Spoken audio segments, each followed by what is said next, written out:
Javed Abdi Foundation, JAF, which also stands for Journalism, Advocacy, and Fun. Please subscribe to the channel, press the bell icon, like, comment, and share. So over to you. Thank you so much, Amir, and thank you so much, Savai, for your lovely words too. And I think it's really wonderful to be here. And I was looking through the list of attendees, and I can see some common friends here who actually already know my life journey. So I don't really know why I'm even sharing it. I can also see some past colleagues from Nipun Foundation who are here. And Pratishta has already asked a question. Pratishta, I will answer your question at the end of my talk if that is okay with you. But I think it will be more interesting for people who don't know me to if I go sequentially right from my childhood and speak about my journey, because I think everybody's leadership journey is unique. But for me personally, also, I love reading biographies and autobiographies because I think one can learn from anybody's life story. And I hope if even one person can learn something from my life story today and create some change in the disability sector, I would have succeeded in what I am doing here with today with Shami. So to start off briefly, I was born on 1st September 1987. As you all know, this was 8 years before India even had a Disability Act. And when I was born and I was taken out of my mother's womb, my arms and legs were fully fractured, and I was complete, and I was bleeding. And my parents, of course, my mom was a young 21, 22-year-old person. She did not have knowledge of disability. Nobody really randomly is an expert on disability, of course. So she didn't know what to do in that particular situation.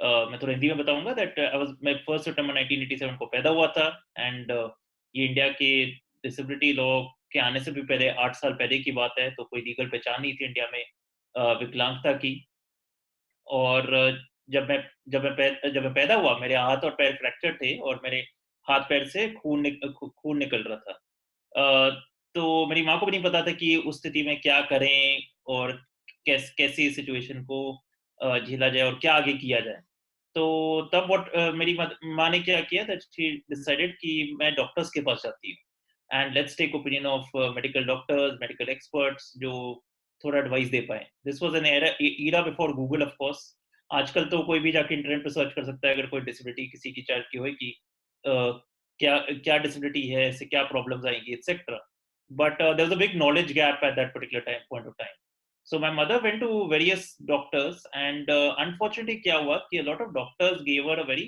gloom and doom prognosis. कोई doctor ने बोला कि इसकी गर्दन सीधी है तो इसको जिंदा तो रखना चाहिए पर इसको कोई उम्मीद मत रखो. Another doctor told her कि Nipun is going to live the life equivalent of a wooden doll. And ऐसी चीजें होती रही ऐसी नेगेटिव न्यूज काफी डॉक्टर्स मेरी मदर को देते गई. My mom was of course very disappointed. She was heartbroken. She didn't know what to do.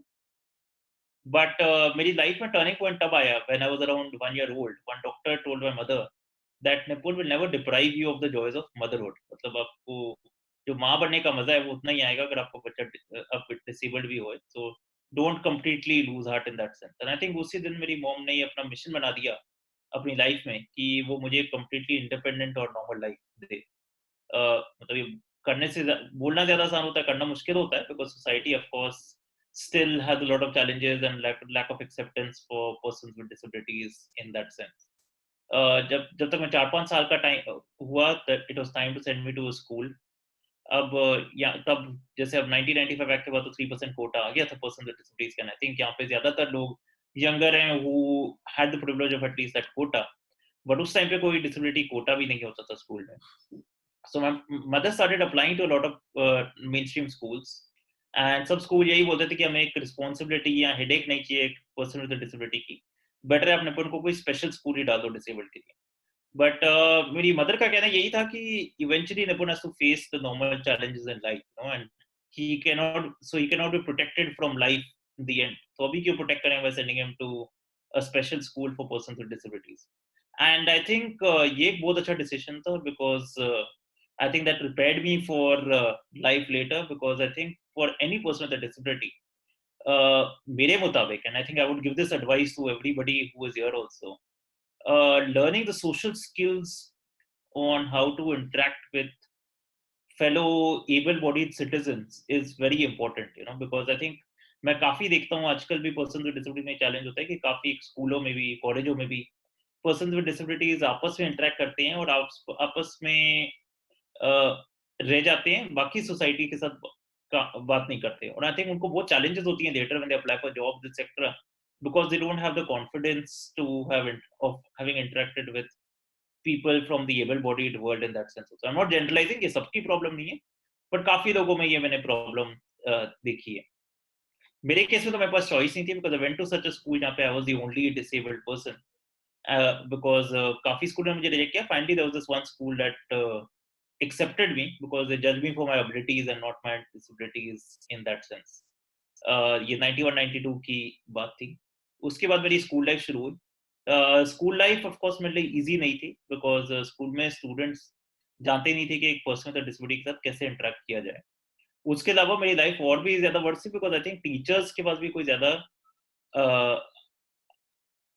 awareness niti on how to interact with a person with a disability, and there were some teachers who used to look at me from with sympathy, कि बेचारापन की तरह से मेरे को देखते थे, which is also not good for a student. और दूसरी टाइप की टीचर्स होती थी जो मुझे completely इग्नोर करती थी, which is again not very healthy for any student. मेरे मेरे कोई फ्रेंड्स नहीं थे स्कूल में, बट जब मैं छोटा ही था मैंने ये डिसाइड कर लिया कि अगर मेरे को अपने स्कूल में कुछ नाम कमाना है, कुछ बाकी से अपने आप को डिफरेंशिएट करना है, तो मुझे पढ़ाई में ध्यान देना चाहिए, और मैं पढ़ाई में ज़्यादा ध्यान देने लग गया, started focusing more on my studies, and I think that became an advantage for me because I became the official nerd of the class. तो क्लास का जो टॉपर होता है, क्लास 5, 6, 7 तक मैं पूरा क्लास का टॉपर टाइप बन गया था, और कोई भी स्टूडेंट को पता था कि अगर एग्जाम टाइम में डाउट सॉल्व करनी है या अपना होमवर्क करना पता लगाना है, तो निपुण को फोन करेंगे, तो निपुण के पास पक्का सब डिटेल्स होंगी। तो और मैं भी शैतान था इन दैट सेंस दैट मुझे पता था that if somebody treats me badly throughout the year, मैं उसको एंड में होमवर्क होमवर्क नहीं दूंगा, so that became a competitive advantage for me in that sense. उसके अलावा I was also participating in extra curricular activities in creative ways, and I think जितने भी students with disabilities हैं, Shami told me that काफी students with disabilities भी यहाँ पे हैं। My thing to them would always be that extra curricular में भी जरूर पार्टिसिपेट करो, क्योंकि आपको बहुत सीखने को मिल सकता है। लाइक फॉर एग्जांपल अगर कोई स्कूल में स्पोर्ट्स डे होता था, ऑब्वियसली मैं स्पोर्ट्स में भाग दौड़ तो नहीं कर सकता था लाइक किसी की तरह, पर मैं प्रिंसिपल का जाता था और मैं हमेशा उसको उनको कन्विंस कर देता था कि मुझे मास्टर ऑफ सेरेमनीज बना दो स्पोर्ट्स में, कि मैं इन्वॉल्व रह पाऊँ। स्कूल में कोई थिएटर प्रोडक्शन या कोई प्ले व्ले भी होता था, इसको इंसिस्ट कि मुझे रोल दिया जाए, और टीचर पहले-पहले तो मुझे रिजेक्ट करती थी, बट एंड में इतना परसिस्ट करता था मैं हर साल कि वो क्रिएटिव तरीके रोल्स मुझे देने लग गए। फॉर एग्जांपल स्टेज में कोई पेड़ का रोल दे दें, बिकॉज़ उनको लगा कि स्टैटिक तो बैठ ही सकता है, व्हीलचेयर पे बैठता है anyway, so why not give him that kind of a role. But I think these things give me a lot of confidence, क्योंकि अगर मैं स्पोर्ट्स डे में बोल रहा हूँ या प्ले में भी एक ट्री का रोल कर रहा हूँ, तो स्टेज पे जाने का कॉन्फिडेंस, लोगों के साथ इंटरैक्ट करने का confidence, and I think that's what is very important for students with disabilities also, to ensure that हमें पूरी तरीके से एक्स्ट्रा करिकुलर एक्टिविटीज में इन्वॉल्व हो पाएँ। एंड जब मैं और कम्युनिटीज में बात करता हूँ, I definitely insist to everybody that how it's important for them that they include persons with disabilities. पर यहाँ पे क्योंकि main target audience persons with disabilities है, मैं आप सबको भी यही बोलूंगा कि even if others are not including you in mainstream roles etcetera, आपको जो भी अपॉर्चुनिटी मिल जाए, अब वो अपॉर्चुनिटी का पूरा फायदा उठाइए, because every opportunity can give you some learning और द अदर। जैसे आपको लगेगा कि अगर मैं कोई स्कूल में प्ले हो रहा है जिसमें मैं खाली एक ट्री का रोल प्ले कर रहा हूँ, जिसमें मेरे को खाली बस बैठना है, अपने आप को पूरा ग्रीन करके एक्सेट्रा, तो उससे क्या फ़ायदा है? बट आई थिंक मेरे को बहुत फ़ायदा इसलिए हुआ कि एटलीस्ट आई फ़ील दैट मैं एक सोसाइटी में इंक्लूडेड हूँ, या मेरे को एक कॉन्फिडेंस आ रहा है कि मैं एक स्टेज पे बैठा हूँ। So make the most of it, even if you do not get the most ideal role और whatever, you will gain something. Coming back to my school life, class 10th में मेरे को याद है मैंने अपना स्कूल टॉप किया, मेरे 87% आए,